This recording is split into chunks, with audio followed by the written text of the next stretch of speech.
Luar biasa sekali ya. Kadang orang ngerasa, aduh aku ingin jadi seperti dia, aku ingin jadi seperti ini. Jadi semua kadang ditiru kayak gitu. Tapi gimana ya Bu? Kita ini kan masih hidup di dunia. Tadi dibilang jangan hidup serupa dengan dunia. Tapi kan kita masih hidup di dunia ini ya. Tentu pasti banyak juga orang yang kasih pengaruh untuk bisa bergaul bersama gitu. Nah, gimana sih supaya kita ini benar-benar enggak sama seperti dunia, padahal kita masih tinggal di dunia, masih bergaul juga dengan orang lain kayak gitu. Jadi gimana supaya kita punya prinsip untuk hidup yang benar gitu, enggak terpengaruh sama hal-hal yang dunia tadi seperti dibilang kayak iri hati, ya percabulan, dengki, itu gimana sih Bu? Ya, yang pertama lingkungan pergaulan itu sangat penting ya, Ana. Jadi sama siapa kita bergaul itu pengaruh banget.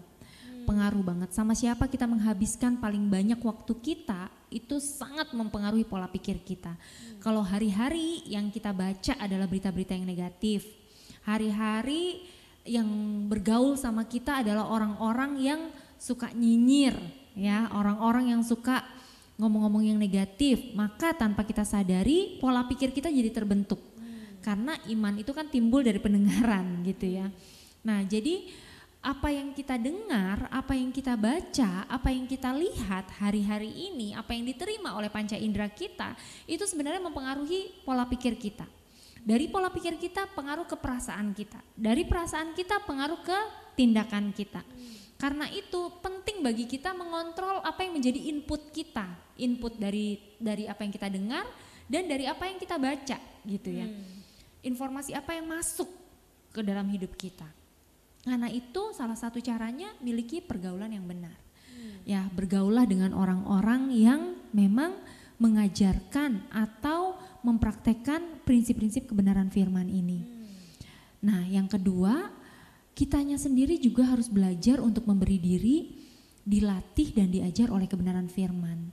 Jadi belajar untuk memiliki waktu-waktu khusus untuk dilayani oleh kebenaran firman itu, Ana. Karena kebenaran firman itulah yang kemudian menjadi kekuatan bagi setiap kita, menjadi pegangan, menjadi pedoman dalam hidup kita. Karena iman timbul dari pendengaran, pendengaran akan firman Kristus.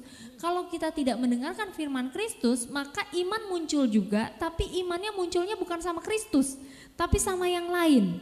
Sama dongeng-dongeng, sama isapan jempol, sama kata-kata dari omong kosong, sama perkataan-perkataan yang kosong, sama perkataan-perkataan yang negatif, sama perkataan-perkataan yang tidak berguna gitu ya. Tapi kalau kita mau memberi diri kita untuk diajar oleh kebenaran firman, maka iman itu akan tumbuh sesuai dengan kebenaran firman. Nah, kemudian tadi bisa dari lingkungan pergaulan ya, dari komunitas, pastikan kita memiliki komunitas yang benar. Yang kedua, beri diri kita untuk dilatih, diajar oleh kebenaran firman. Dan yang ketiga, miliki pemimpin rohani. Pemimpin rohani itu penting banget, Ana. Kita ini memang manusia yang seringkali gak mau diatur. Kita ngerasa kita udah benar sendiri, kita udah tahu segala-galanya. Kita ngerasa kita gak perlulah dipimpin-pimpin gitu ya. Kita udah tahu segala-galanya. Tapi rupanya sejarah menunjukkan ada perbedaan yang sangat mencolok antara orang-orang yang mau memberi diri, dilatih sama pemimpin, sama orang-orang yang tidak terlatih. Contoh, atlet, ya, olahragawan. Mereka itu selalu butuh pelatih. Tanpa pelatih, mereka tidak bisa memenangkan pertandingan dengan baik. Tanpa pelatih, mereka sulit untuk mendisiplin diri mereka sendiri. Tanpa pelatih, mereka mengalami kesulitan untuk mengatur strategi. Seperti apa taktik yang bagus dalam menghadapi musuh gitu ya. Tanpa pelatih, mereka gak punya mental yang benar, fighting spirit yang benar gitu. Nah, setiap kita butuh coach. Setiap kita sebenarnya butuh pelatih. Dalam hal ini Bapak Rohani itu penting sekali. Nah, cuman seringkali yang jadi masalah karena kita ngerasa kita udah tahu segala-galanya, kita jadi gak mau lagi diarahkan. Kita ngerasanya kita udah tahu semuanya gitu loh. Atau kita maunya ya harusnya Bapak rohani lah yang cari saya gitu ya. Kita maunya, kita nggak mau sibuk cari, tapi kita maunya kita yang dicari gitu ya. Kita mau ngerasa kita terus-terusan jadi domba terus. Kalau domba itu kan kalau hilang dicari sama gembala ya kan. Nah tapi sebenarnya kalau yang namanya udah bertumbuh jadi anak, harusnya anak itu sudah nggak lagi domba. Kalau domba kan nggak bisa mikir. Makanya dicari sama gembalanya. Jangan sampai hilang kan gitu ya.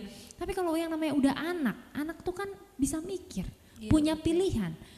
Sejauh mana rasa lapar dan haus seorang anak itu menentukan seberapa banyak warisan yang akan dia terima. Kalau anak tidak punya rasa lapar dan haus, maka dia gak akan dapat apa-apa dari bapaknya.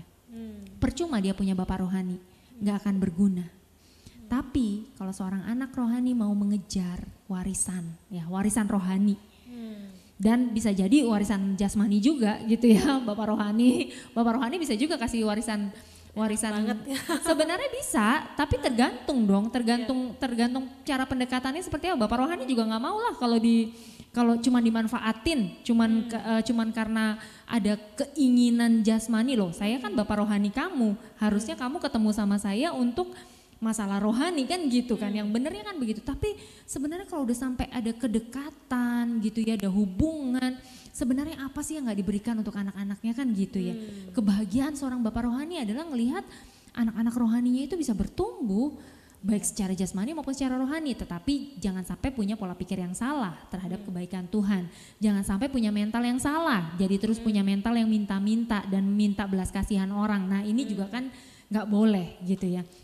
Nah jadi sebenarnya banyak sekali manfaat yang bisa didapat dari memiliki bapak rohani itu. Gitu. Jadi ya itu tadi ya, paling tidak ada 3 hal supaya kita bisa mengalami kehidupan yang berdampak. Pastikan kita punya komunitas yang benar, pastikan kita mau memberi diri kita dilatih dan diajar oleh kebenaran firman, dan beri diri kita untuk dipimpin, didisiplin sama bapak rohani kita, mendapatkan nilai-nilai, warisan nilai-nilai rohani dari bapak rohani kita.